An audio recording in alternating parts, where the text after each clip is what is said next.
It's time. Time to rank every starting quarterback in the NFL today. Welcome, football fans. These are my official quarterback rankings entering 2025. We're going from the worst to the best, number 32 to number 1. And I have one question for you. Where would you rank your favorite team's quarterback entering 2025? My list is based on 2024 performance, but also more importantly, how I would draft each quarterback entering 2025. So there is a bit of projection here. There is a bit of potential, but mostly based on what I've seen with my eyes from 2024 entering 2025. Let's get started. Gronk, spike the like button, and don't be a jabroni. Subscribe for more NFL rankings all summer long. Let's get started, and we're doing something different this season. We're adding tiers, so you understand where I have a little bit of problem in terms of ranking these quarterbacks. A lot of them can be sort of together, bunched up on the list, and it's really difficult for me to separate each player. So I added tiers this season. Let's go. The first tier is the not ideal tier. This is essentially the quarterback group or tier that you don't want starting. Let's be fair. They're probably better off as backups, rather because they're old and past their prime. They're unproven. They probably shouldn't even be a starter right now. There's a variety of reasons why this is the not ideal to start tier. So at number 32, the worst starting quarterback in the NFL entering 2025, that would be Tyler Shough of the New Orleans Saints. Now, this is kind of an easy answer because we have not seen Tyler Shough play. He's a second-round rookie that is an older prospect, and he wasn't exactly viewed as a top 5 prospect across the board. Now, I may have had him actually ranked number 2 in this draft class. I was actually higher on Tyler Shough than 99% of analysts. That being said, I still think he's probably in the toughest shape as a starting quarterback. Not only is he inexperienced, but he also is in a terrible situation. And while even kind of trying to separate the Saints situation, Shough is going to have to grow a lot as a rookie rather fast. He's not going to be afforded the opportunity to sit behind Derek Carr because Derek Carr retired. So this guy is going to have to play right away. And I feel bad for him because of that, honestly. But I do like some of his traits. I think he's more athletic than people give him credit for. I think he can actually move and especially rip the rock much better than I think people give him credit for. He's pretty accurate on all 3 levels, and I think he was one of the better quarterbacks in the class at actually going and processing a defense and reading the field and making intermediate level throws. He also had a really good deep ball as well, which I think will surprise some people. So I do think his athleticism and his physical traits will surprise a lot of NFL fans. But I am worried about his fragility. He's a little fragile. He's gotten injured quite a few times, which kept him in college for a long time. And that also shows up in his game.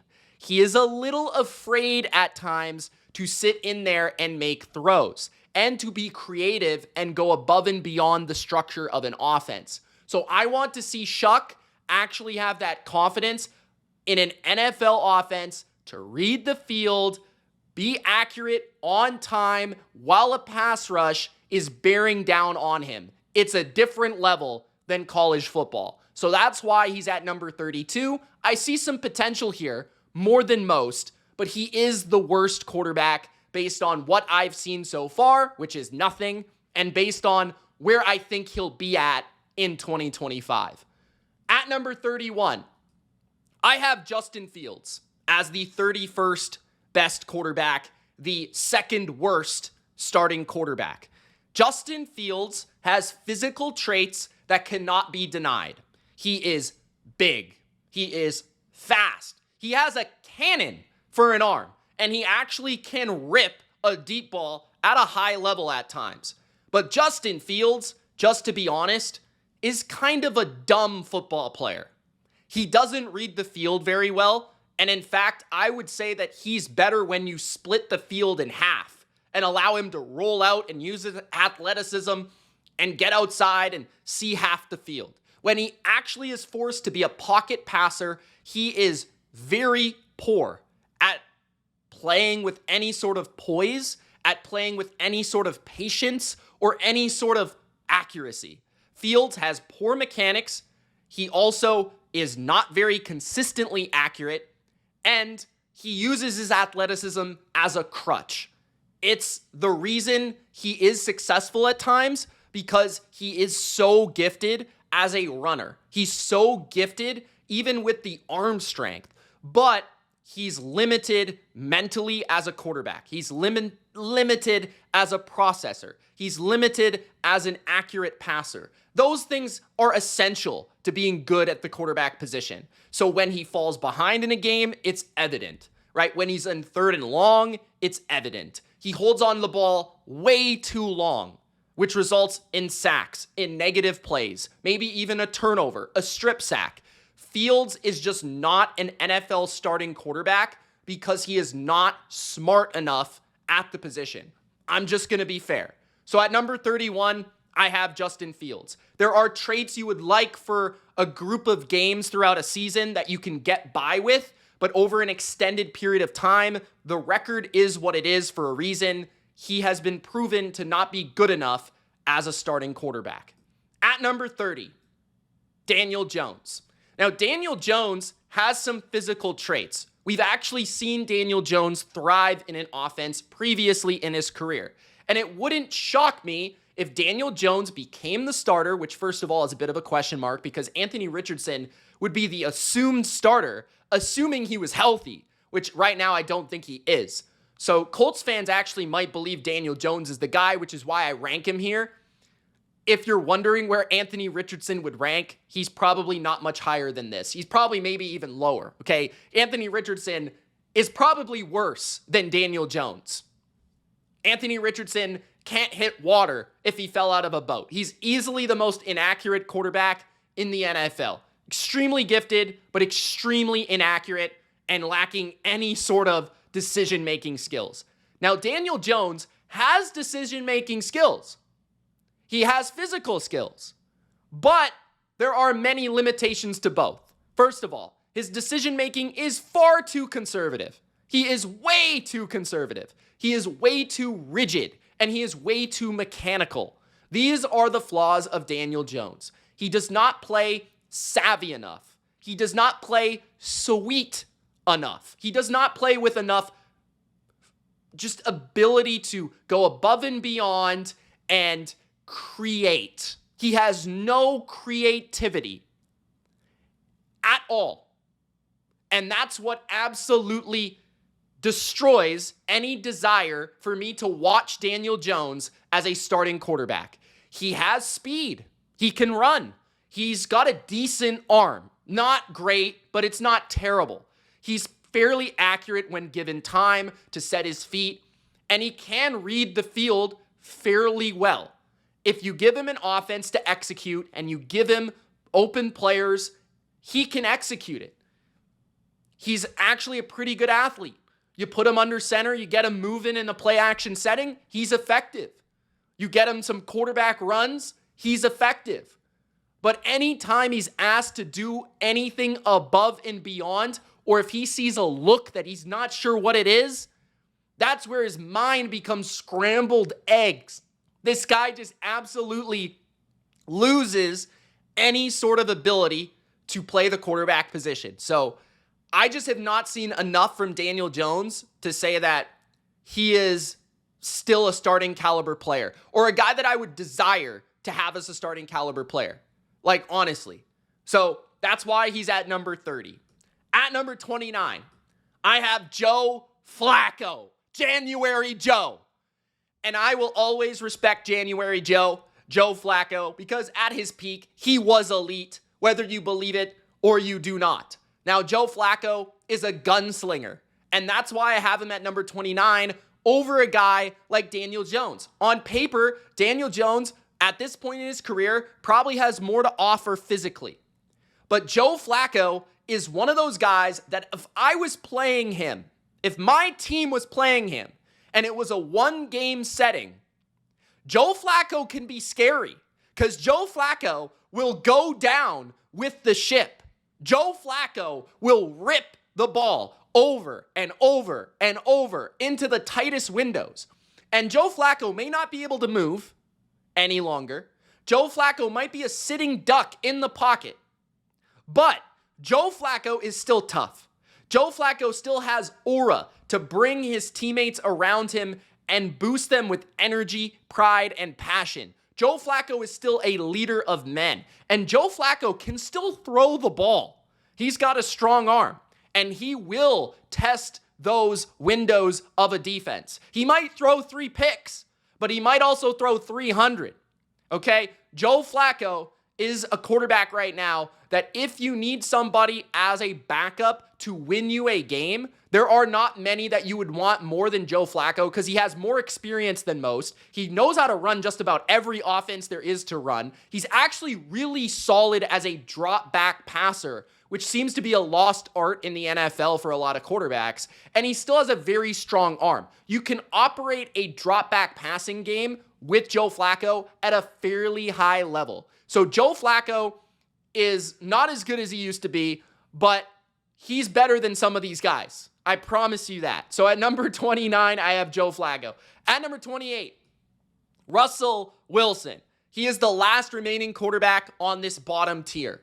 Russell Wilson probably is better than a couple of the guys above him if we were just basing it on like, who would you want for the first 4 games of next season?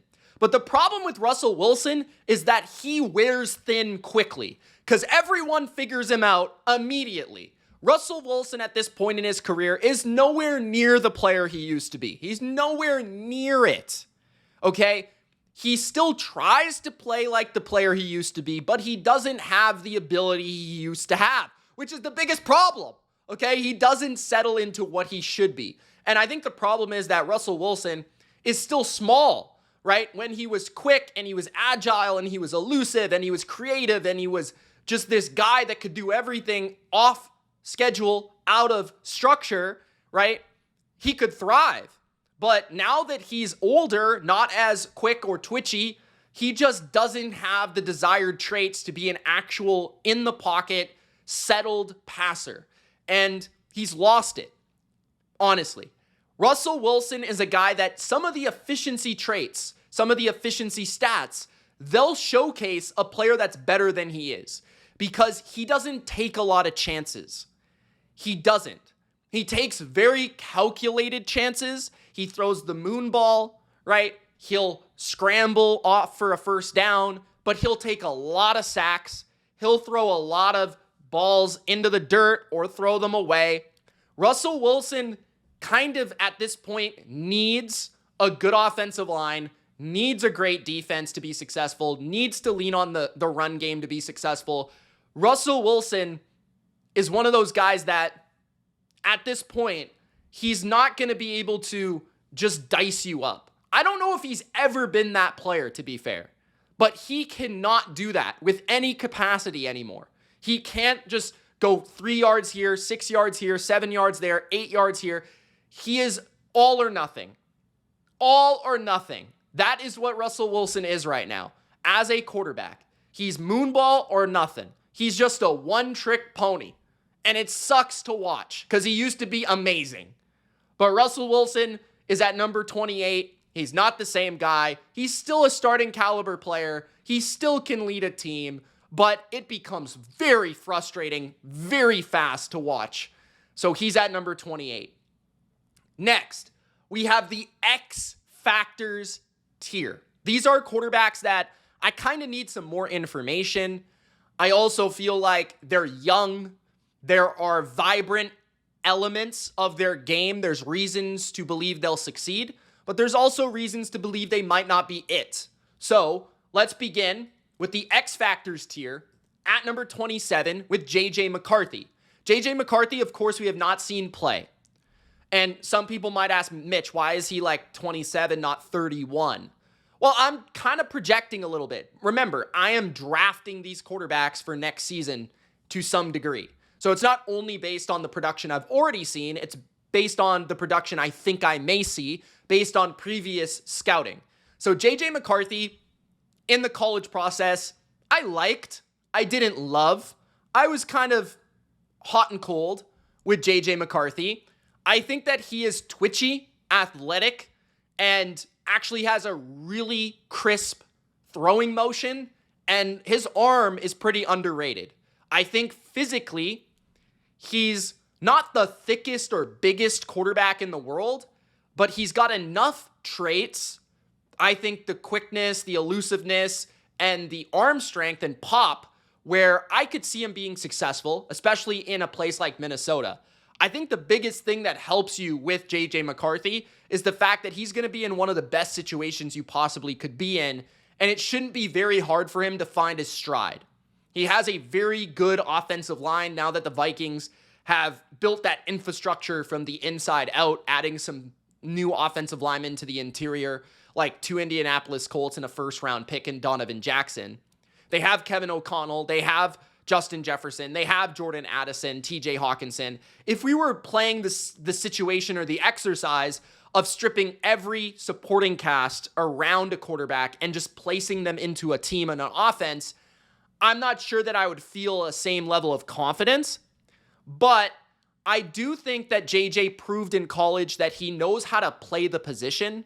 He knows how to go about when to make a risky pass, when he needs to push the right buttons, when he needs to play conservative. I think at Michigan, he was well schooled under Jim Harbaugh how to win and play quarterback, right? A lot of guys don't really necessarily know the difference. And I think JJ can definitely do some of the things that Sam Darnold did. I feel like he has enough of the same athleticism and traits to be able to pull off some of the same things. He might not be as aggressive as an overall passer or decision maker, but that might also be a good thing. I think he'll also be a little bit less rattled when it comes to facing pressure, eluding pressure, and making mistakes in big moments. I think we've seen from JJ, even in his college career, that he will rise to the occasion with the occasional big play. And I think he'll be a little bit surprising with how successful he can be outside of structure. But I'm not sure everyone, including myself, is sold that JJ McCarthy's a franchise caliber quarterback. So at number 27, I have JJ McCarthy. At number 26, Michael Penix Jr. of the Atlanta Falcons. Michael Penix showcased a little bit at the end of last season. I think what we saw from Penix was some of the great things we saw from his college career. He is big, right? That's the first thing that stands out. He's a big boy in the pocket, and he has a strong arm. And those are two things that will get you a long ways in the NFL. He can stand in the pocket, even in the muck, right? In a dirty pocket, and rip the football a million miles per hour. And he can make every throw from that pocket, whether it be 30 yards, deep sidelines, right? A deep comeback, a deep out, whether it be over the middle, seam ball to get the game to overtime to Kyle Pitts, or whether it be just a quick check down. I think Penix is a little rigid in his style. His arm flexibility isn't exactly elite, and I mean the ability to throw from multiple angles and situations within the pocket. So if he is pressured, I feel like he won't be the most agile or just the ability to kind of like be malleable with his arm and his flexibility because he's had so many injuries. I also feel like he's a little bit reluctant to use his legs, even if he is gifted as a runner and he does have speed. I feel like he is reluctant there, and I feel like very much he is kind of a rigid pocket passer. He kind of reminds me a little bit of Trevor Lawrence, where they both have a lot of really promising traits like a powerful arm and size and even the ability to read a field well in a drop back setting, but they don't have that extra element of creativity or flair or like malleability as passers, okay? So Penix, I feel like, can be a guy that is just a rifle from the pocket, but I think he'll be a little bit limited. So I expect some good things. Last year, I think he showed elements to make a lot of big-time tight window throws. I thought that he somewhat limited his turnover-worthy plays. And I also would say that he just showcased a much better ability to use his arm and be dangerous in an offense than what we saw from late career Kirk Cousins, where Cousins did not have that same level of arm to be dangerous to a defense, where he can touch every blade of grass, Michael Penix. So Penix has some promise. He needs to work a little bit on his accuracy as well, but I like him at number 26. At number 25, I have Cam Ward. Cam Ward's the first overall pick from the 2025 NFL Draft. Cam Ward's a little bit above Michael Penix for me because I think he's got more creativity. I think Cam Ward could truly be a superstar. We just haven't really seen him. And to be fair, Cam Ward's in a terrible situation in his first season. He really only has one good receiver. His running game is mid. His coach is far below average. And his offensive line is a bit suspect. So he doesn't exactly have the best, most ideal situation. When you look at JJ or Michael Penix, they should absolutely outperform Cam Ward. But I'm talking about the individual player. And Cam Ward, to me, I think he's got more physicality and strength than JJ McCarthy. I think he also has more creativity and flexibility than Michael Penix. I think that he is very good when it comes to throwing the ball from multiple angles, whether it be in the RPO or the screen game where he's able to deliver from multiple launch points. I think he's very good in terms of getting outside the pocket and just being patient and creating. Even if he's not the fastest or the quickest, I think he has a good level of balance in terms of that balance in the pocket to escape a sack, but then also the quickness, just enough of that like vision to kind of see where to go, place his feet, and then get a throw down the field. He's got a pretty strong arm where he can launch it from, outside or inside the pocket, on the move, or set in the pocket. I think also he'll be able to be a guy that is going to be very effective at the second and third level off of things like play action, because I think he's got that powerful setting and that powerful launch point. So Cam Ward, I also love his off the field traits. I think he's got a command. I think he's charismatic. I think he can carry his leadership. He can carry his team that way. And he's got that aura. So I like those things about him. I feel like it might be a struggle as a rookie, but he'll show some flashes. He'll show some promise. And I wouldn't be surprised if he did take me, by surprise and was really, really good. Next, at number 24, I have Caleb Williams. Even with the projection or the promise that I feel like he might offer, I have too many questions about him to rank him much higher than 24. I could see him being higher on this list if you're fully basing it off of projection, but I think too many people are actually basing his development on what's around him rather than the actual player. See, that's where I'm trying to strip this away. Caleb Williams as a rookie was not a good football player. He was probably like the 30th, 31st best quarterback in football. There was a lot of problems with his game. First of all, he didn't play inside structure effectively or well. Okay? Second of all, his deep ball was atrocious. Third, he took way too many sacks and held onto the ball way too long. Caleb Williams looked like an absolute bust. His stats weren't that bad, but let's not just pretend that stats are the end-all be-all, okay? He was bad for a lot of last year. And if not for some leaning into a lot of short and quick and RPO game-based stuff in the offense, I feel like he would have struggled a lot more. He needs a lot of development in terms of reading the field and trusting his processing. I think he needs a lot of development in terms of his drop-back passing game. He has a lot of skill and a lot of talent. First of all, he's very balanced. He's got very good explosiveness in his lower half, and he's very quick. Second of all, he's got a strong arm, and he can launch it from multiple launch points on multiple angles, and that's very impressive. But it was few and far between last year that it really made a lot of sense, and it really made a lot of difference. That ability is sexy, and it's fun, but it's not effective football all the time.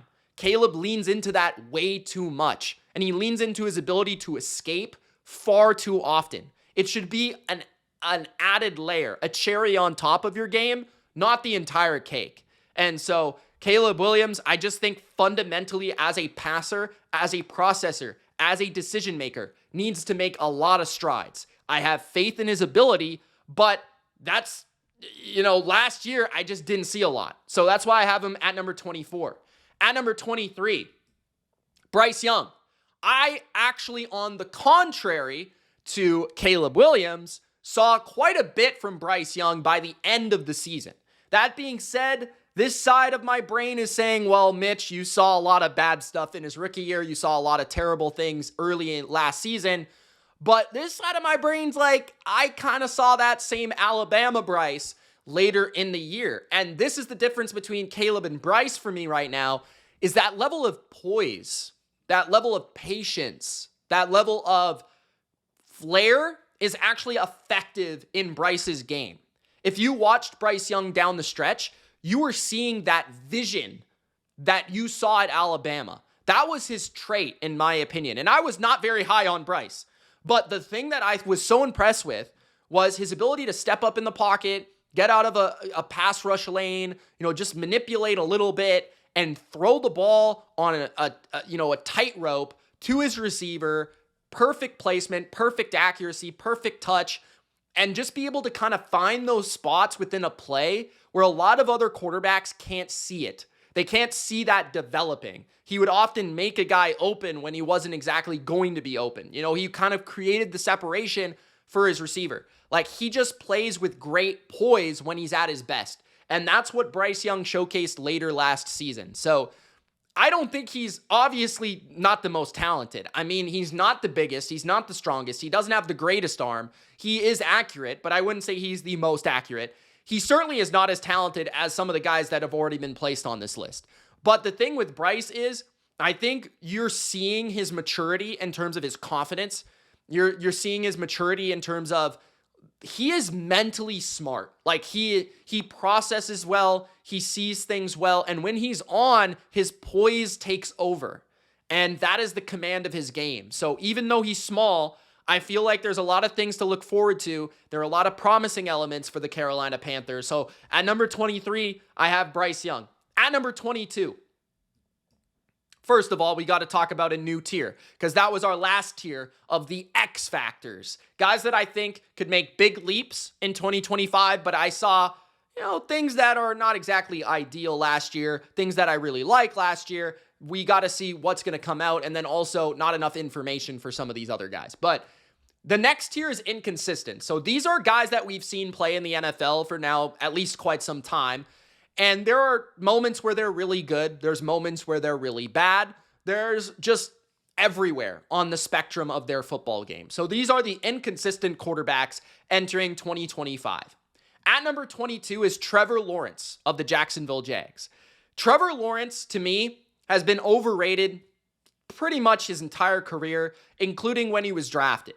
Like, this guy was supposed to be touted as generational, and he has nowhere come close. No, nowhere, okay? He is nowhere close to generational. But he does have a lot of talent.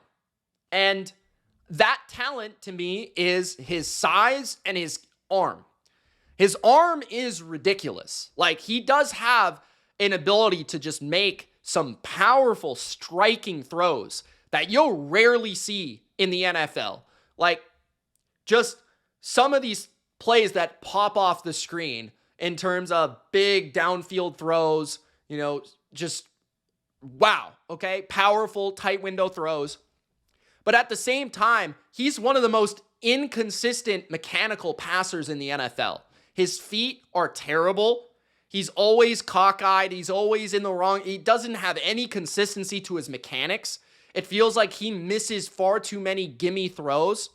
That's what really frustrates me about Trevor Lawrence. Then on top of that, he's just not a very inspiring character. Like, he doesn't have a lot of charisma. He doesn't have a lot of command. He's just kind of there. Like, he's talented. He's got the strong arm, and he can move a bit, and he can run a bit, and he's got that size. Like, his presence is there, But at the same time, like, he just doesn't have anything that I feel like gives his team an edge. You know, that's a missing element of his game, is his overall, like, character. That's it, you know? And then combine that with the inaccuracies, combine that with the inconsistencies, combine that with the tendency to maybe not be the best under, I feel like, duress. I feel like when he's protected, he's pretty good. I feel like when he's under pressure, he can make some special throws, but I feel like it's inconsistent. I just feel like every element of his game is a bit inconsistent. Honestly, like mentally a bit inconsistent. Sometimes he's really on it, like his processing is there. Other times it feels like why are you making this throw? Sometimes I don't know. Like, there's a lot about Trevor Lawrence that just feels up and down and all around. And the injuries, like, sometimes he's available, sometimes he's not. So Lawrence just has a lot of questions to answer. Obviously, he hasn't always been in the best situation. He hasn't always had the best coaching. But it feels like he's had some moments where you're like, whoa, this guy, top 10, he's right there. And then other moments where it's like, this guy is worse than Mac Jones. So at number 22, I have Trevor Lawrence. At number 21, Sam Darnold. Now, I actually prefer Sam Darnold over Trevor Lawrence for a couple of physical reasons. I think that Sam Darnold is a more agile athlete. I think Sam Darnold has a better release. And I think Sam Darnold has a more malleable mechanical arm. Trevor Lawrence is far too structured and rigid in his mechanics. Sam Darnold is more malleable. Sam Darnold can actually step up in a pocket, throw sidearm. I think one of the things Sam Darnold does very, very well, first of all, he's a great deep ball. He has a great deep ball. He can step up in a pocket when protected and make a great downfield post throw. Like, he's really good at that. He also can just step up and make like an awkward sort of launching point throw. I don't think Trevor Lawrence can do that. I think Trevor Lawrence is more based in the pocket. He's big. Maybe he gets hit and he can still throw it. But I feel like Sam Darnold is more like agile and kind of like able to move around and make a quick throw or a scramble, where I think he's just more quick to take off.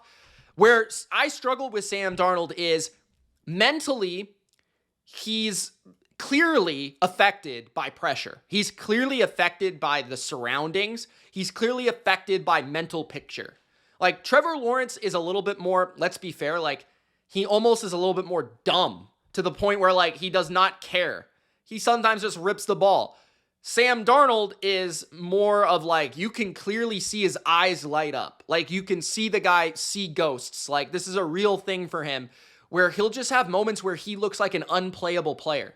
Like, he'll have these games where it's like, what just happened? He is literally pooping himself live on television, and it's unwatchable.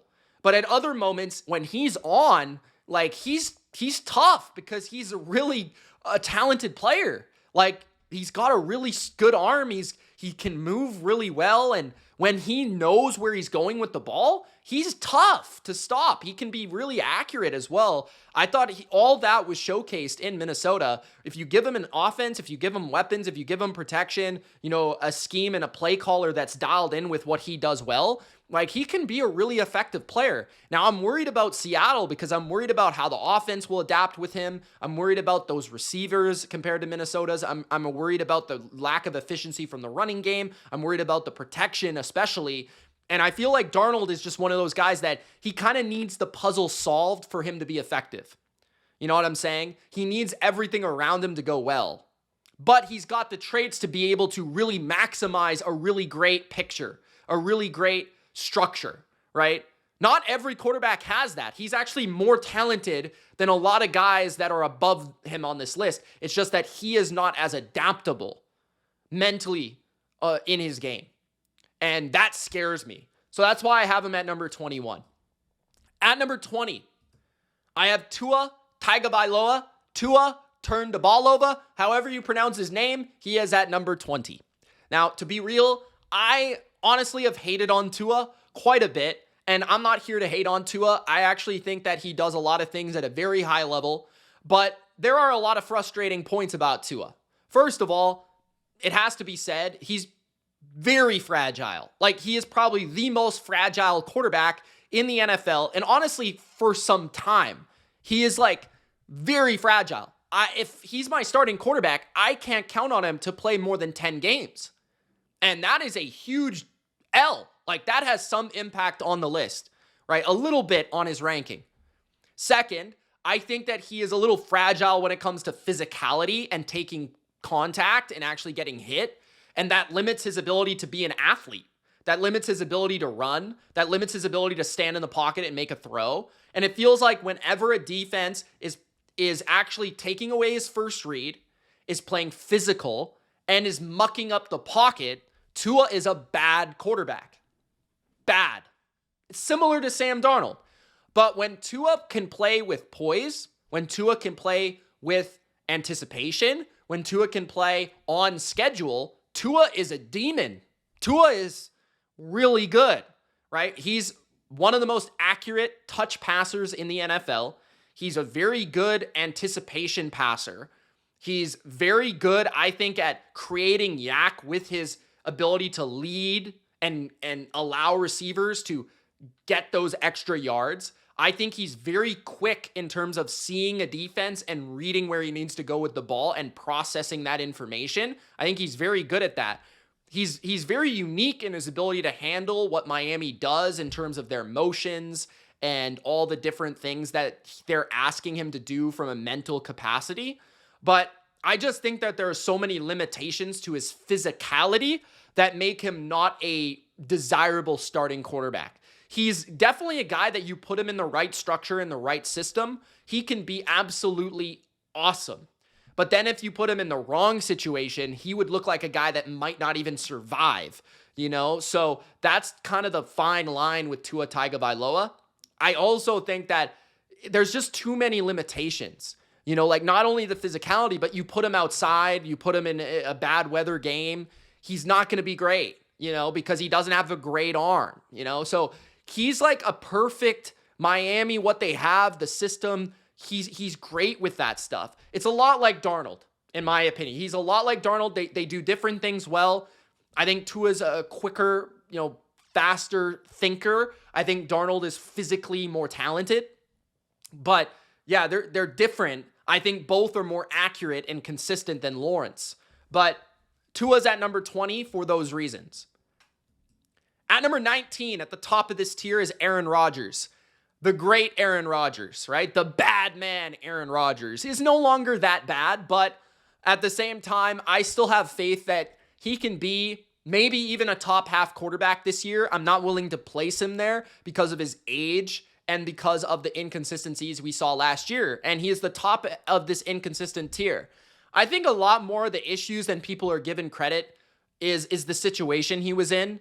I think the Jets clearly did not have a good commanding offensive coach that could actually rein in Aaron Rodgers and give him an offense that would work for his age and his presence now. I think Aaron Rodgers is a little bit too arrogant in his abilities, and I think he believed in his ability, often Achilles, a little bit too much to do some of the things he could used to do, which he can't anymore. I think that there's clearly one trait that Aaron Rodgers no longer has, which is fearlessness. I think that's the biggest thing that's missing from his game. As somebody that tries to study quarterbacks, it's really hard to pinpoint what's gone from Aaron Rodgers because he is still very accurate when given time. He's still very smart. He still has a very strong arm. And so for people that are only looking at the physical elements of the game, outside of maybe the ability to move like he used to, which he still showcased a little bit of that throughout some games last year, I think the biggest thing that throws me off with Rodgers is his fearlessness. It's a little bit mental, but it's also a physical incapability to take contact.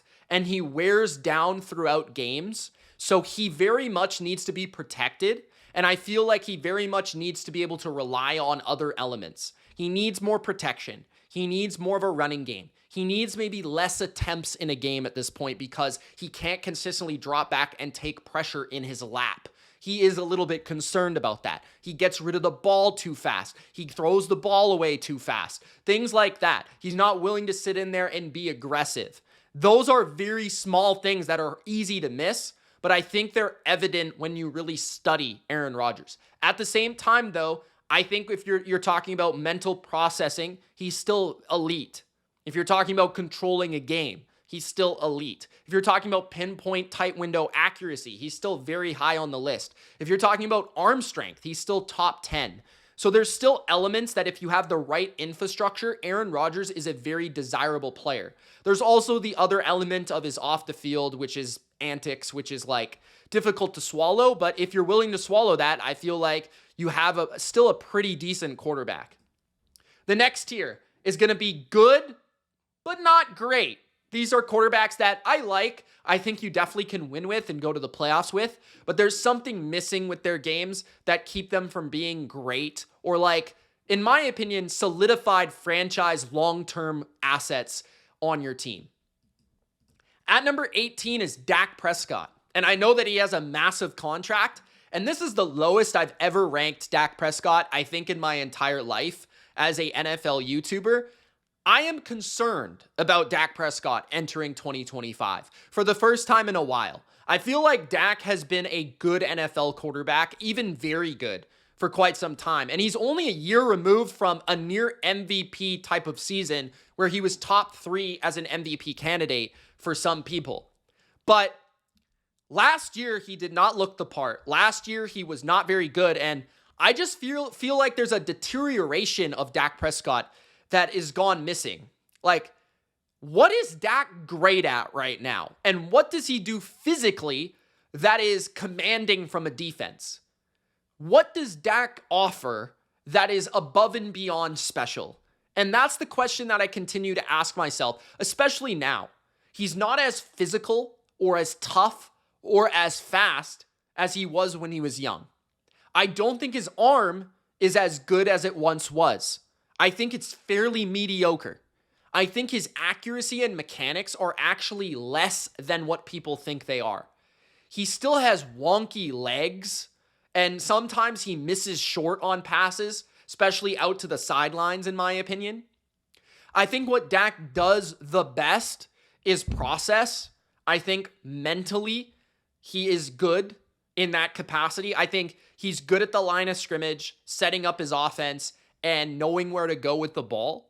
But I think at times he does play a little bit too rigid of a style.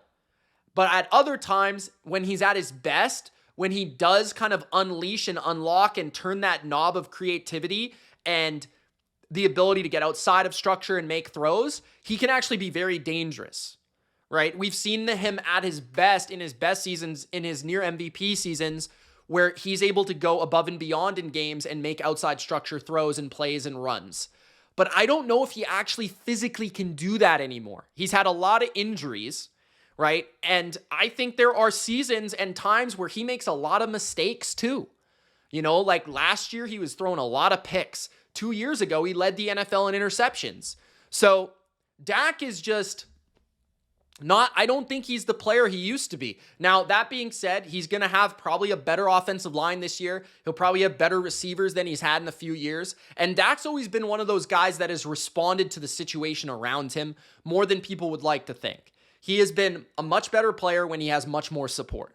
And that's obvious. That's for every quarterback, but it feels like especially Dak Prescott. When he can lean on other elements of his team or more talented receiver, he's able to really shine. But it feels like when he has to go above and beyond and carry a team, he is not able to do that. So, and then you throw in kind of the playoff elements, all that sort of stuff. I think there are things missing with him to a certain degree. So that's where I have Dak Prescott at 18, which might be surprisingly low for some people. At number 17, Kyler Murray, the Roadrunner, beep beep, is at number 17. Kyler Murray could be ranked a couple spots higher, depending on your perspective. But, and Kyler's always one of the more difficult guys to rank, because obviously from a physical traits perspective, he's probably a top 10 quarterback in the NFL, right? He's got a really good arm. He can play inside or outside the pocket. He's one of the better on-the-move passers in the NFL, and he's a very good scrambler when he is given the opportunity. But Kyler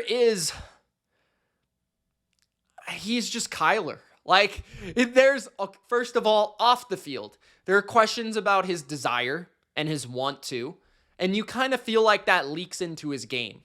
There's this nonchalance, there's this attitude, there's this poise that feels like it's not there.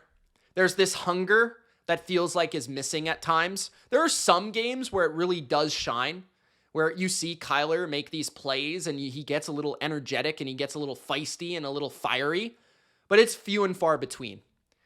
And I think the biggest element of Kyler is the inconsistency as a passer, specifically a drop back passer. And I think a lot of it comes down to his size. Honestly, I think a lot of it comes down to his vision. He simply does not see throws like other quarterbacks see. He's very small, and it's hard for him to get around that. It's hard for him to make those intermediate leveled passes. How often do you actually see Kyler Murray stand in a pocket and throw the ball 15 yards on an in route? It doesn't happen that often, right? Kyler is pretty good at actually knowing where to go with the ball on a given play, reading his offense, playing within the pocket and going from 1 to 2 to 3. He's not bad, but the thing is, it just feels like he would much rather play in the world where he's scrambling outside of structure and he sees the entire field and he's able to make a throw to somebody on the move, or he tosses it up to a guy, a playmaker, one-on-one. That's where he's at his best.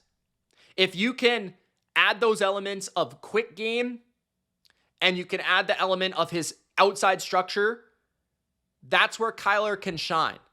But as soon as you make him a inside the pocket, structured player, he isn't there because he just simply, I think honestly, physically, he can't do it. That's just my opinion, So that's where there's that inconsistency. Because from game plan to game plan, from game to game, from defense to defense, certain defenses will know how to play him better than others. Certain teams, he can get around their defense because he's so athletic and he's so gifted. And in other games, he looks atrocious because he's limited to one aspect. And when you really put an emphasis on that one aspect, he is exposed to a certain degree. That being said, I think he does so many things special that it makes him a desirable franchise quarterback, a desirable quarterback, but it does not make him an absolutely ideal guy that can overcome all situations. So at number 17, Kyler Murray. At number 16, Jordan Love. And I considered Jordan Love 1 or 2 spots higher on this list, but Jordan Love settled at 16. There's something off about Jordan Love that I think is there that I don't think other people see. And I think it's categorized by understanding of the game. And this is where I might be mistaken when it comes to Jordan Love, because he might be able to develop more and actually might have another level to his game. So I might be a little wrong about projecting where he's at, because maybe I'm too much kind of talking about him as a finished product.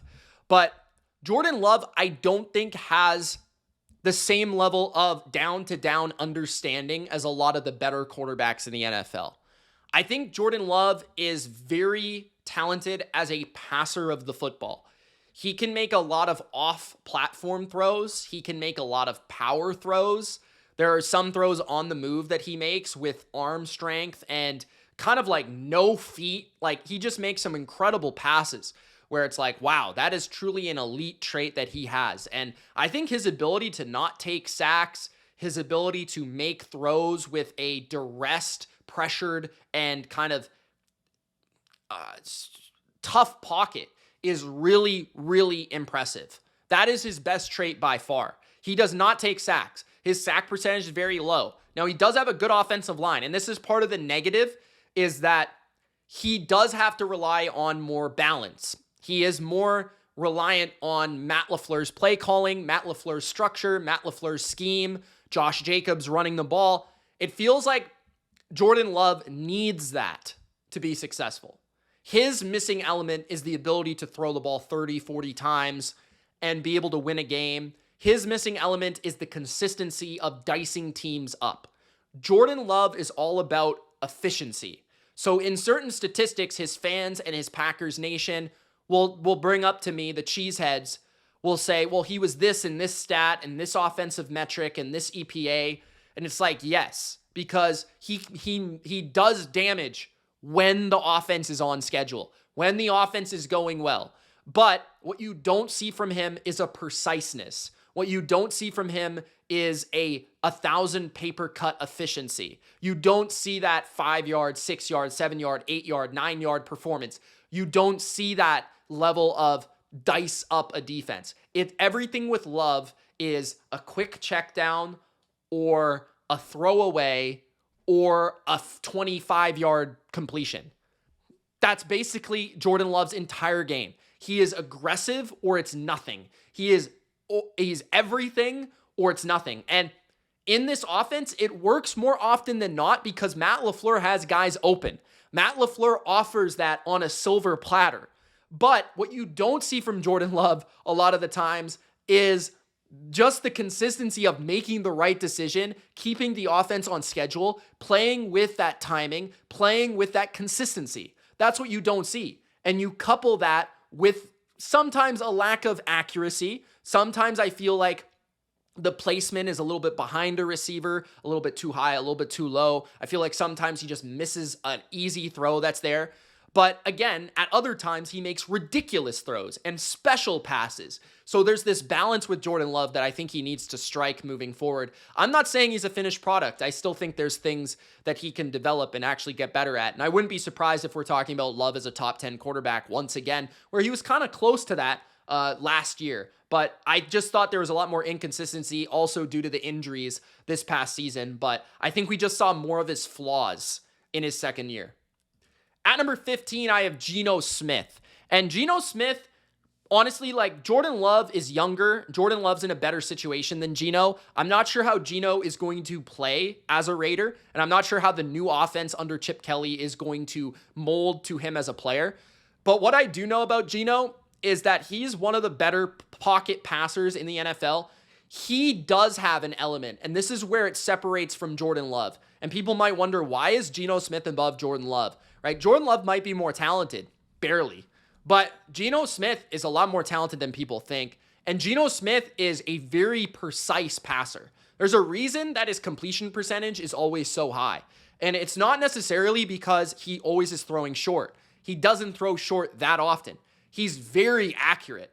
His ability to put the ball where he wants it is top 3, top 4 in the NFL. And you combine that with his consistency in terms of he has that ability to slice you. Geno has been forced into a team and into a situation where he has to throw the ball 30 plus times a game. He's not in this Packers offense.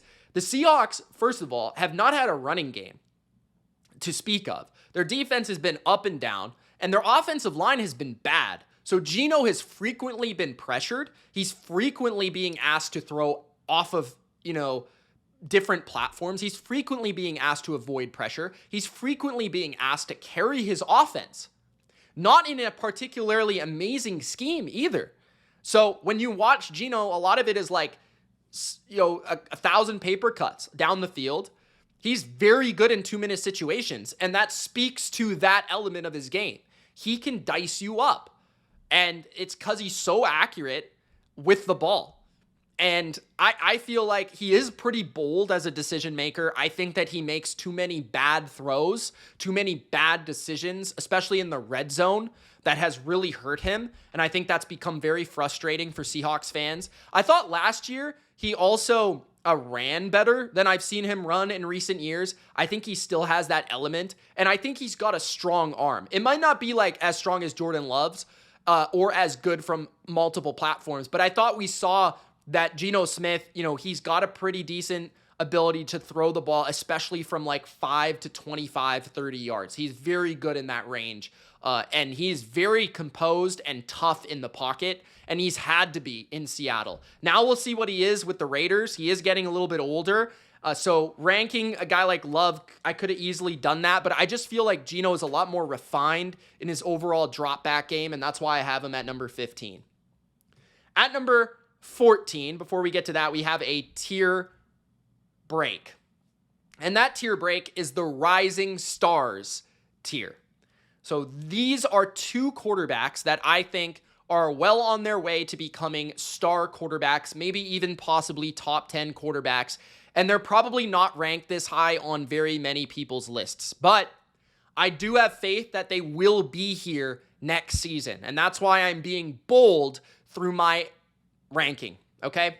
So at number 14 is Bo Nix of the Denver Broncos. Bo Nix, I think, honestly, I was shocked by how good he got by the end of the year. Bo Nix may be missing some elements that I'd like to see from him in 2025 in terms of drop back passing intermediate throws. I'd like to see more of that processing. I'd like to see more of that consistent 10 yards, 8 yards, 12 yards. I do think that Sean Payton really helped Bo Nix in terms of the structure of the offense. He very much was helped in a little bit of like a Tua way, where it's like, or a Jordan Love way, where it's like, this play is designed to go for 2 yards in terms of we're going to throw it at the line of scrimmage. It's a screen. It's an RPO. It's a quick pass. You don't have to do much. You just have to read the defense, get the ball out. And that's something he did at Oregon at an all-time level. And in the NFL, that translated. His quick processing in the quick game or the RPO game is top-notch already. He also, later in the year, though, showcased his dynamic arm. He has a really good arm that goes under the radar, and he has a really good deep ball. So what you started to see was those two layers of the quick RPO, line of scrimmage type of offense, coupled with the deep strikes. And that's where I think Bo Nix is really promising. You combine that with, I think, toughness. I think mental toughness. I like his, fieriness. I like that about Bo Nix. And then he's also very quick. He is very agile. He's hard to sack. And he's a good runner. Bo Nix is a good athlete. I think a lot better than people think. So you have all those elements. He's a little bit like a lesser Jayden Daniels, now that I think about it. He does a lot of the same things very well. And on top of that, he just needs to develop in that kind of 5 to 20 yard range. If he can do that, he can be an awesome quarterback. Awesome quarterback. Because I think he can play a mistake-free brand while also maximizing the efficiency of what Sean Payton's putting out there. So Bo Nix, I think he could be a top 10 quarterback. I'm going to say that at some point he'll be top 12 at the very least. 14 is already kind of projecting a little bit. But I have him at 14 for now. The one guy that I think is going to break out, far surpass a lot of expectations, and be the guy that people take notice of in 2025. This is a bold ranking, and some people may say that it's pure bias, but this is just my evaluation of the player and what I see from him in 2025. I think that Drake Maye could be a top 12 quarterback in the NFL this year, and that's why I'm ranking him at number 13. Drake Maye obviously was not the 13th best quarterback in 2024. I'm not even going to pretend like that was the case. Even if you try to tell me or say that he had the worst offensive line in the NFL, which he did, if he had the worst receiving core in the NFL, which he arguably did, if he had the worst coach in the NFL, which he probably did, if he had the overall worst infrastructure in the NFL, he probably did. Drake Maye was in the worst situation.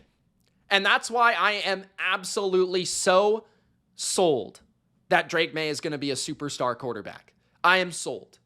Drake Maye has all the traits and all the elements of a star quarterback in the NFL right now. Drake Maye has the size.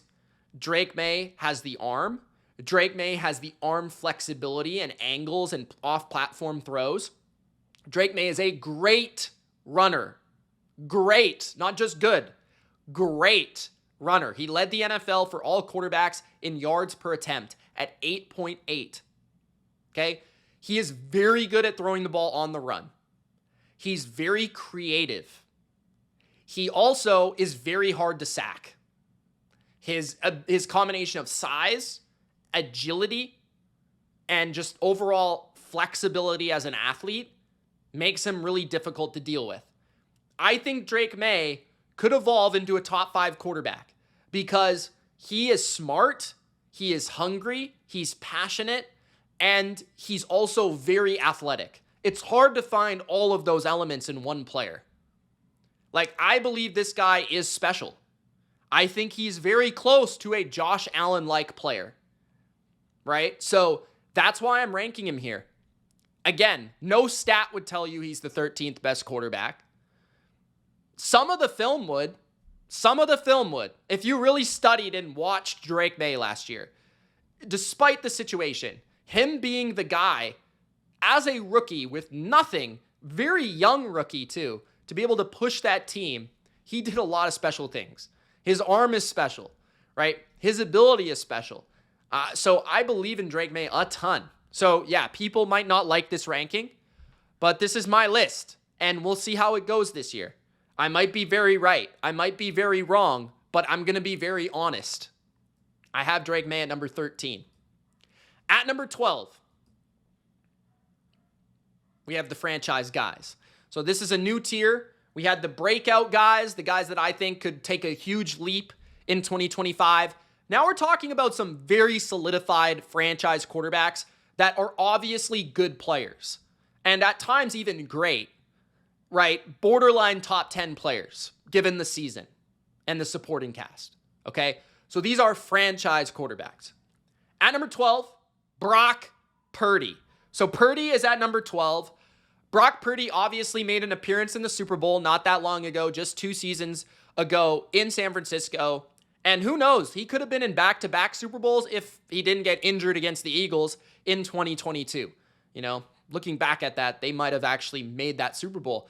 But in 2024, Brock Purdy did take a step forward and a step back. There were elements where I felt like he got better, and there were elements where I felt like he got worse. That being said, I think Brock Purdy is at, kind of on one hand underrated, and on kind of one hand overrated. So I think people that purely look at stats or efficiency are probably overrating Brock Purdy because some of his stats and efficiency, especially like the EPAs, things like that, they're always going to rate him high because he's in a Kyle Shanahan offense. Let's just be fair and honest. Okay? The yards per attempt, passer rating. These things are always going to be pretty good for Brock Purdy throughout his career.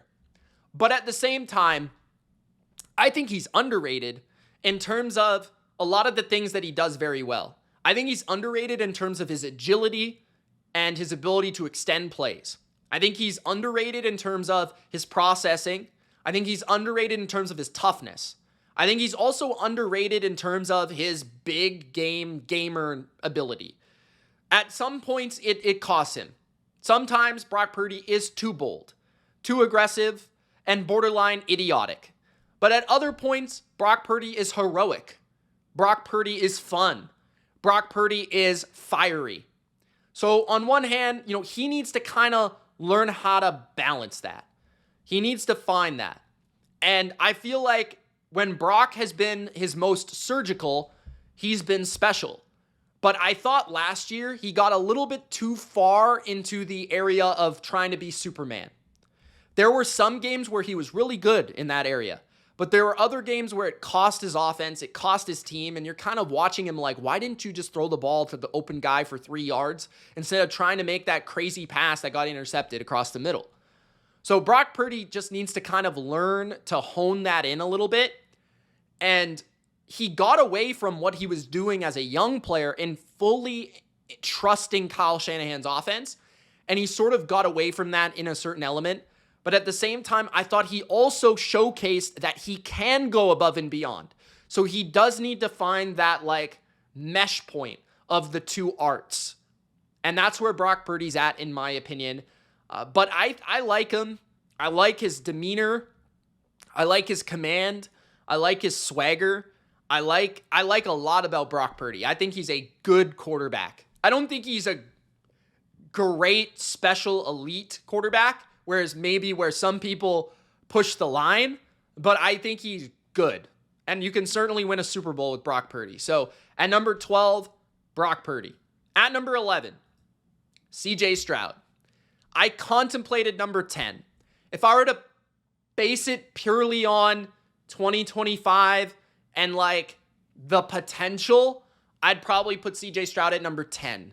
But I'm trying to be more honest where I thought he was at in 2024. So I'm trying to balance this out between him and number 10, okay? CJ Stroud, obviously I'm a huge fan of CJ Stroud. I was since he was at Ohio State. I was very high on him coming out of the draft. I had him above Bryce Young. You know, a lot of people didn't. And then as a rookie, I was all over how great he was. I mean, I couldn't even believe it. He was so good as a rookie, it took me by surprise. His poise, his accuracy, his ability to extend, his ability to play from the pocket, his placement of the football. Like, everything was exquisite as a rookie. You couldn't ask for more than what we saw from CJ Stroud as a purely dynamic passer of the football. And then in year 2, his sophomore season, he dipped. I think last year I might have ranked him number 5, number 6, somewhere in that range. This year I rank him 11, right? Because I felt like he tried to do too much. I felt like the pressure, the structure, the things around him bled into his game, right?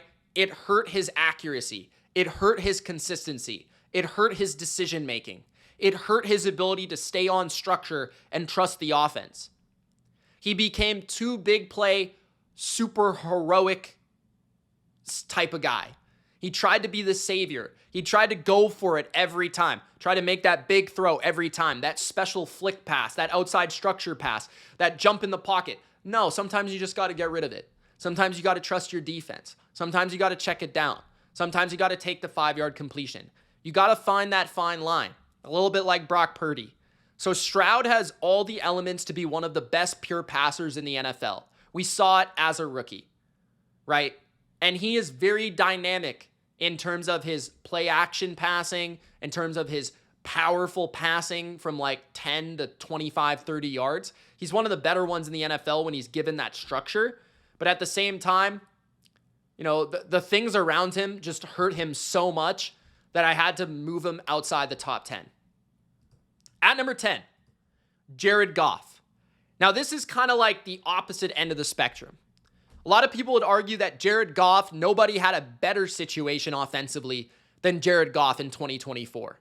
And so the contrast between Jared Goff and CJ Stroud, a lot of people would say that if you just swap them and their situations, Stroud would look like Goff and Goff would look like Stroud. That's probably pretty fair. Stroud in some areas has, I think, more talent than Jared Goff. They play a similar brand of ball, but I think Stroud is more creative. I think more just special as an all-around passer. Touch, all of it. Goff, though, where I think he goes overlooked, is that Goff is not a sexy passer. He's not a sexy quarterback, right? He is very structured, but that is effective football. Jared Goff is one of the best at understanding what every play needs from him. Jared Goff has become almost like a computer of a quarterback, and that has calculated extremely well in Ben Johnson's offense. He's always able to take what's there and maximize it, right? That is so good from Jared Goff. Like, he's got great toughness in the pocket. He's got great ability to hang in there and make a throw. He's got a powerful arm. But I think what Goff does best is he takes everything. He takes the profit every play, right? And he always seems to know where to go with the ball in his offense. He knows where everyone is. He knows, he can read the defense and immediately know where to go with the ball. Sometimes it's not complete, but he knows that he made the right throw, or he knows that's what that play needed in that situation. That's what I think Jared Goff does really well. Jared Goff used to get kind of bugged by pressure. Jared Goff used to get antsy. Jared Goff used to get rattled. I don't think those things happen too often anymore. I feel like maybe that's partly because of the infrastructure, the offensive line, and those things. But I feel like he's just become such a better processor of information, so much smarter in his decision-making. I just think Jared Goff is one of the most underrated in terms of that element of his game. That's why he's a top 10 player. He doesn't have the arm strength even. He doesn't have the mobility. He doesn't have, some of the physical traits that the guys above him have. But his just mechanic, computer-like brain is just off the charts. So at number 10, Jared Goff. At number 9, we're getting to the definitely stars tier. So this is the next tier where these guys are definitely awesome, definitely really good. And I would say if you don't have them in your top 10, you're an idiot. That's basically what I would say.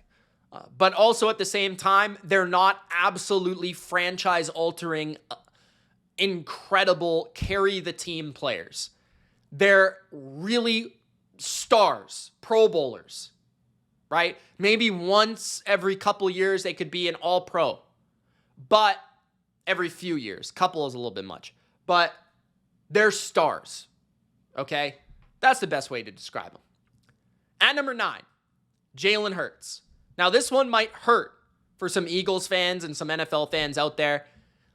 Jalen Hurts is really tough to rank because I love a lot of the elements for Jalen Hurts in terms of, first of all, the guy's a winner. He's a Super Bowl champ. He played great in the Super Bowl. He played great in the Super Bowl a couple years ago. And overall in the playoffs, he's played pretty darn good, impressive football. Can't deny that, right? I think he's a good athlete. He's one of the strongest quarterbacks from a physical running dimension that I've ever seen. And that makes up for a lot of his deficiencies, to be fair. He's also a pretty good decision maker in terms of he knows when to be aggressive and when to be conservative. And I think that he doesn't make a lot of mistakes. He knows to avoid negative plays at a high level. And part of that is because he is a good runner and he is good at eluding pressure, so he can avoid mistakes. He's good at that. He's got a good command, great leadership, and is one of the strongest mental quarterbacks in football in terms of his mental ability to erase something that's happened in a game, come back. The stage is never too bright. The lights are never too bright. The setting is never too much. Jalen Hurts is always in it. He's the same guy. The demeanor is the same. That's very admirable. Okay? I think down the field, he throws a good touch deep ball. And I think that overall, you combine those elements all the way around, it makes him a top 10 quarterback. But when your star receiver is asked in the middle of the year, what is the worst part of our team? And he says, passing. That's a bit of a problem. That probably speaks to your quarterback not being top 5 in the NFL.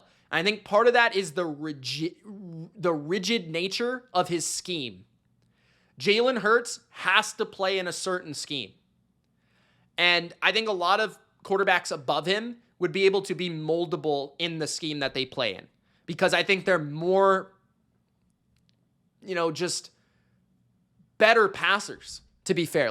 They're better passers. They're more layered in their overall passing ability. Jalen Hurts is very rigid. He's a very good athlete, and he's very tough, and he can make certain throws at a high level. But they're somewhat structured, okay? So he's quick games, fine, right? RPO games, fine. Big plays are fine. But drop back passing on a short or intermediate level, he doesn't always see everything well. He doesn't always make the right read. He doesn't always throw the right throw, okay? Or he doesn't have the right amount of accuracy and or strength. His arm isn't that strong, to be honest. Just because you throw the ball deep well, that more so comes with touch and loft than it does with pure strength, okay? I would also say that, like I said, like he doesn't have that element of like reading an entire defense, slicing you up that way. And I think the volume of what they asked him to be as a quarterback this year speaks as well. Like they're a very run-heavy team. They're based on their defense. They're based on running it. So that's where it's like there's a lot of these good elements, but then you also have to put it into perspective of having the best offensive line in football. He holds the ball longer than any quarterback in the NFL. That's a fact, right? He sometimes takes way too many sacks. That's a fact, right? When he doesn't see a good picture in front of him, he kind of like just tucks the ball or he throws it away. Those are puzzling elements of his game, right? But I still think he's top 10 because he's a fearless leader and he's a good athlete. And that's why I have him at number 9. At number 8, Matthew Stafford. Stafford is at number 8. I almost put him at 6, and for quite some time I had him at 5 or 6. But when I really dive into what he was last year and his numbers from last season, it's hard to honestly make the argument that he was better than a couple of the guys that I have in front of him. Like, it's just hard. I think Stafford is still incredible. In a one-game setting, it's hard for me to sell you that there are 7 quarterbacks better than Matthew Stafford. But I think where I'm at with Stafford right now is the age has had a little bit of an impact on his consistency, as well as the fact that I do believe he needs a little bit more around him than some of the guys in front of him. I think that Stafford does need some more talent at receiver. I think Stafford does need better protection because of his age and his lack of mobility. And I think that showcased last year. Like, he had some bad games when he didn't have great receivers. He had some bad games when he didn't have a great offensive line. Okay, but at the same time, if you're asking me to go in a 2-minute drill, if there's 4 or 5 quarterbacks I'd rather have, he's probably like number 3 or 4 in the NFL. If you're asking me to win a playoff game, he's probably like number 4 in the NFL. Because I think the high end of Stafford, he might be the best player at what he does best, which is like in the pocket, hanging in there, throwing it 30, 35 times, throwing it 40 times, and going to the right place with the ball and making extremely high-level, tight window throws that are indefensible. That's what Matthew Stafford does when he's at his best. Like the Bills game. It's like, this is a shootout. This is an absolute barn burner. And Stafford is going out there and just ripping the rock into indefensible windows to receivers that are barely open, and it's just impossible to defend. Or like in the snow, his arm strength can rip through the Philadelphia sky, and he can go toe-to-toe with Saquon Barkley on the other side. So Matthew Stafford still has that toughness, still has that mental ability, still has that arm strength, still has those arm angles, still has that sidearm rip. But at the same time, there are going to be games throughout a year where he does not look like a top 10 quarterback because he gets hit too much, because his offensive line isn't really protecting him the way it needs to, because his receivers are hurt and he's not getting separation. Stafford needs some of that help. So at number 8, I have Stafford. At number 7, Baker Mayfield. In my opinion, the most underrated quarterback in the NFL today, Baker, the commercial maker. Now, Baker Mayfield was absolutely unbelievable last year. Statistically, off the charts, production, ridiculous. I think Baker as a talent was underrated last year. His scrambling was better than I've ever seen it. His ability to escape sacks consistently, better than I've ever seen it. His ability to go above and beyond in the structure of the offense, better than I've ever seen it. His toughness is awesome. His character is just awesome. Like, I love his leadership. I love his charisma. I love his command. I love his energy, his vibrance, right? His aura. It's all there for Baker. Like, I think he is that leader that the Bucs love to play for. He's very aggressive sometimes, and that gets him in trouble. That's maybe his negative, is he maybe throws the ball up for grabs too often. Couple too many times a game, okay? But at the same time, if there's a 3rd and 8, Baker is going to claw your legs off to get the 3rd and 8. He is going to jump over 3 people and try to, get the first down by an inch, by a centimeter. If there's any glimpse of daylight for Baker Mayfield to throw the ball for 9 yards on 3rd and 8, to get 9 yards on a run, he is going to do his absolute best to get you 9 yards. And I know that's a really weird thing because you would think every quarterback would be like that, but no. Baker Mayfield plays with a reckless abandon that is just second to none. And that's why he's a top 7 quarterback in the NFL. He's obviously accurate. He has a strong arm. And I think he's more creative than given credit for. And I think he's a better athlete than given credit for. And he's a great leader. But the one trait that Baker has that makes him a top 10 quarterback is he simply does not give a F. That's why he is number 7. At number 6, Justin Herbert. Now, Justin Herbert, I think Baker was better than Herbert just last year. It's close, though. Okay, I think Herbert makes less mistakes. But Baker makes more plays. So it's kind of like a fine line. At the same time, I think Herbert overall collectively, and if I were trying to take a guy going into next year, I think Herbert has existed and has showcased more consistency as a player. So that's why I have Herbert at 6. I also feel like Herbert did not get the credit last year that he deserves because, like, you look at, like, big time throws, turnover-worthy plays, interception percentage led the NFL, like top 4 in those statistics. And then he's not in a good situation. Like, he's got a run-first coordinator in Greg Roman.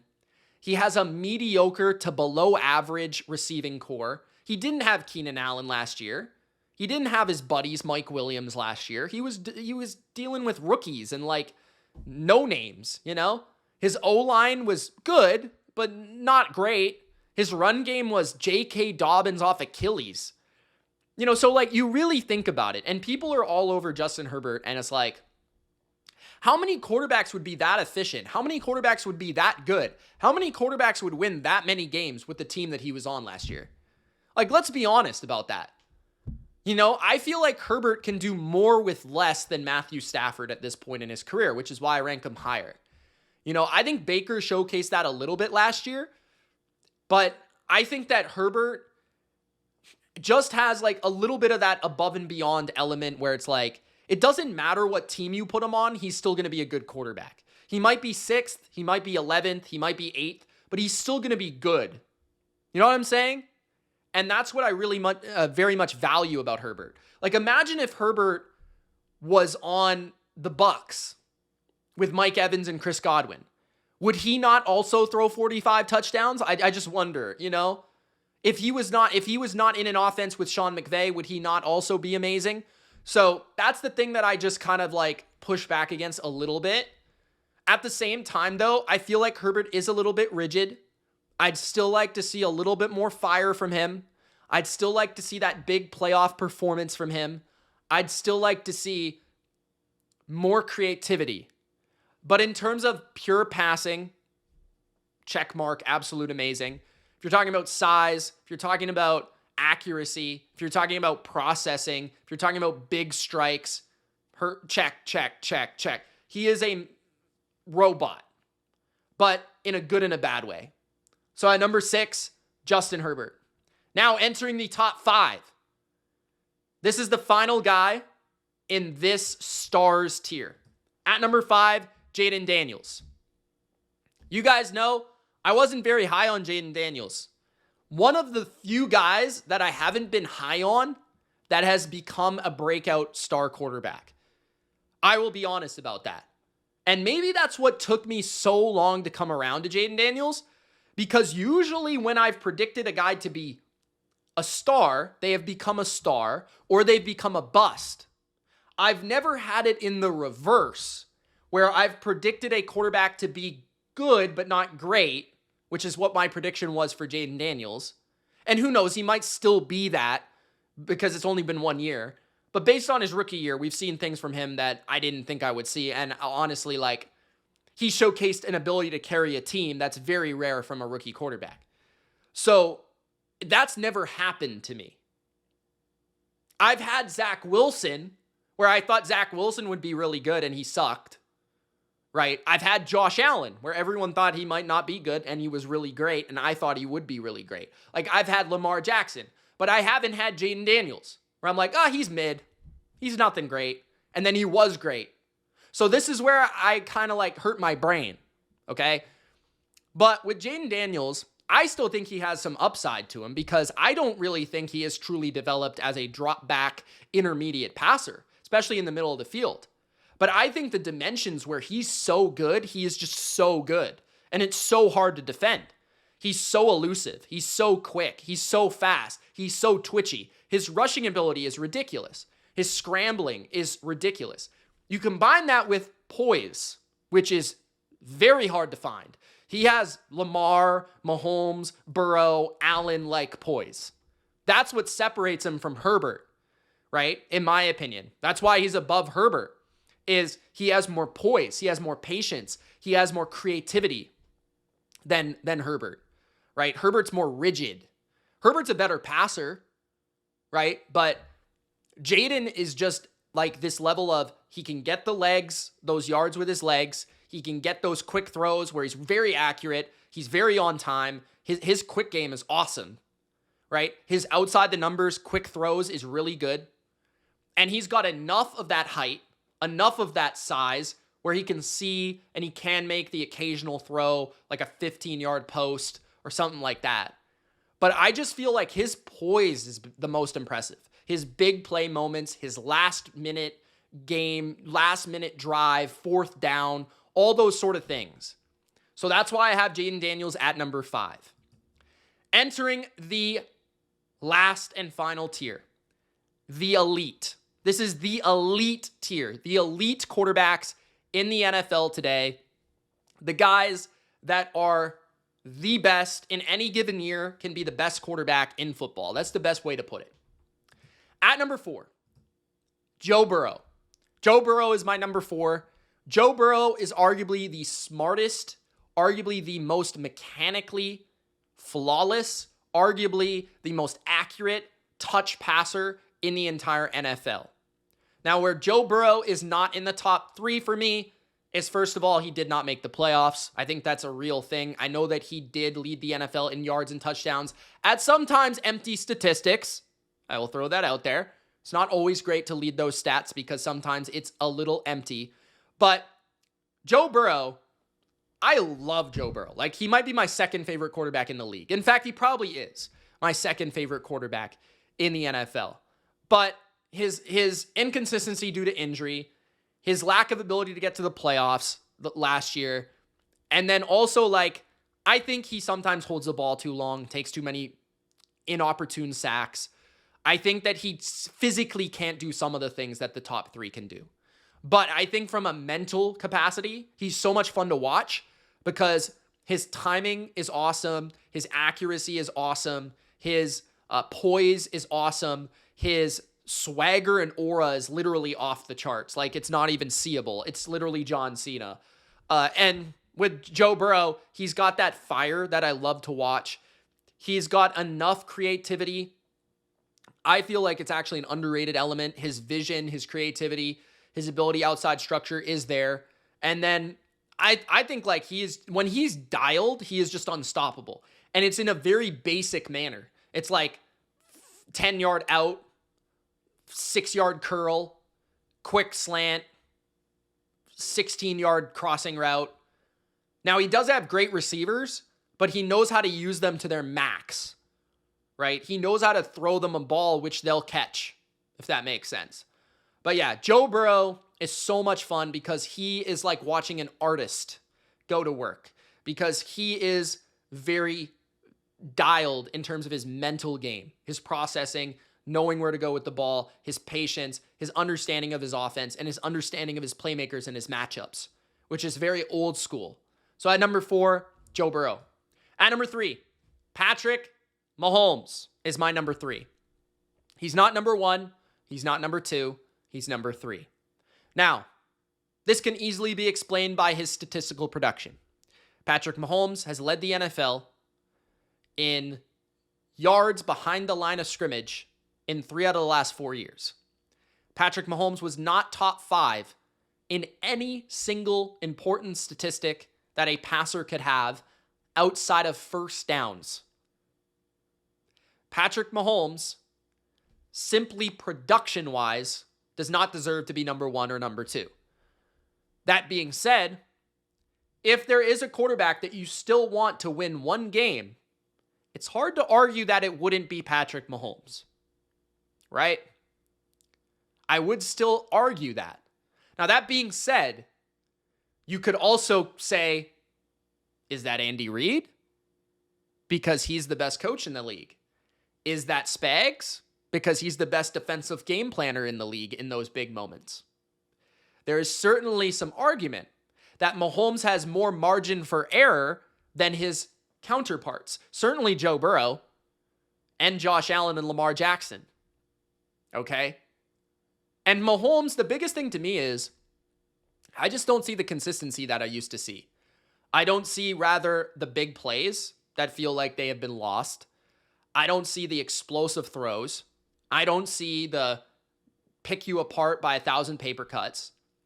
What I see is, not making mistakes too often, avoiding negatives, running and scrambling when needed, throwing the ball short an incredible amount, the third down magic, which is still at a high end, the red zone capacity, which is a high end, and the fourth quarter magic. But the in-betweens is where it's missing. There's long stretches in games where Mahomes does nothing. There's long stretches in drives in games where Mahomes hasn't made a great play, hasn't made a great throw. And that's just not a number one quarterback. So he still might be the best situationally in football, right? But there's more than just those situations in a football game. And because his team and his coaching is so great, he's afforded to only be great situationally. So that's why I have him at number 3. At number 2, Lamar Jackson. Lamar Jackson is my number 2. Lamar Jackson has been absolutely ridiculous, all-time special over the last 2 seasons. I am so proud to see Lamar Jackson at number 2 because I was one of his biggest fans coming out of college. I wanted the Patriots to draft Lamar Jackson, and they didn't. They took Sony Michel. But anyways, Lamar Jackson is so much fun to watch. He is probably the best scrambler of all time next to Michael Vick. And yet he has far surpassed Michael Vick or Cam Newton or any of these other guys in terms of his passing. I think Lamar is honestly an underrated passer. He's more accurate than people think he is. He's better in terms of his reads and his processing than people think. He maximizes absolutely every play. I think his vision is extraordinary in terms of his ability to utilize his elite, all-time special elusiveness to combine that with vision to find players down the field for explosive chunk gains. I think that he is really, really accurate in almost all elements of throwing the ball. I think that the only thing that Lamar Jackson has left to really prove or accomplish is to basically be incredible in a playoff game. Be overwhelmingly awesome in the playoffs. Carry his team. Because I think he had a better roster, arguably a better coaching staff than the guy that's at number 1. And he lost to that player. He made more mistakes. He made more negatives, right? He has accomplished less in the playoffs. He's played lesser. And these two players have played at a very similar level in the regular season. Lamar has been the most efficient quarterback in football the last 2 years. Lamar, efficiency-wise, unmatched. Not even close. Now, volume is where you start to begin. Is that part of the problem? Because more volume arises in the playoffs when you have to win in a close game. Because you have to rely on your drop back passing, which is maybe the area where he's a little bit lesser than some of his counterparts like Burrow, Mahomes, and Allen. Okay.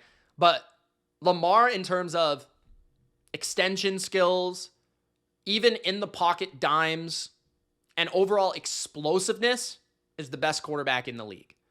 So at number 2, Lamar. At number 1, the best quarterback in football today is in no doubt in my mind, Josh Allen. Josh Allen's the best quarterback in the league. I thought that last season, he was the best quarterback in the NFL. And I think this season, he was the best quarterback in the NFL. And I think entering 2025, he's the best. When you combine all the exterior elements with the interior elements, I think, first of all, he's the most talented quarterback in NFL history. I think he has the strongest arm I've ever seen. He's one of the biggest, most physical quarterbacks I've ever seen. He's one of the best runners I've ever seen. And he can make some throws that I've never seen anyone make. Some of the sideline throws that he makes are just ridiculous. Some of the arm strength, like seam passes that he makes are insane. His creation is right there with Lamar Jackson. His rushing is right there with Lamar Jackson, right? Jayden Daniels, throw him in there too. His short yardage is right there with Jalen Hurts. His pure drop back passing is right there with Burrow or Mahomes. And yet, I don't think he has the receiving core or the weapons that Burrow has. I don't think that he has the defense that Lamar has. I don't think he has the run game that Lamar has. I don't think he has the coaching that Lamar has. I don't think he has the coaching that Mahomes has. I don't think he has the receiving core. So to me, like, I look at Allen and I'm like, he is as good or better than all these guys. And I don't know if anything about Allen's team or infrastructure is better than any of them. There's elements like the Bills have a better defense than the Bengals, right? But it's not all elements. It's not even close, and yet he's put up 40 touchdowns or more in every season since 2020. He accomplished a touchdown ratio, rushing, passing, that no other quarterback except for 2015 Cam Newton accomplished. He is the most unsackable quarterback on the planet. He leads the NFL in sack percentage consistently. He led the NFL in big-time throws 2 consecutive seasons. He led the NFL in big-time throws and rushing grades. That's ridiculous. So you're telling me he's the most explosive passer and the best runner in football? So, yeah, Josh Allen is just a freak of nature, an absolute monster. And I feel like he has been a better playoff performer than Lamar, without a doubt. And that's kind of the separation between the two right now. Even in the games that Allen loses in the playoffs, it feels like he still plays really well. He could maybe play better in certain moments, but it feels like he's done about as well as he could, and other elements of his team has let him down. And while Patrick Mahomes has succeeded in those playoff appearances, he has not played as consistent football as Josh Allen in the other areas of the season. So that's where I have Josh Allen at number 1. Those are my quarterback rankings. I realize this was a long video, but it was for a reason. I have a lot to say. I hope you did enjoy. Gronk, spike the like button. Don't be a jabroni and subscribe. And let me know in the comments what I got right and what I got wrong. It's Mitch. Thank you for watching. Peace.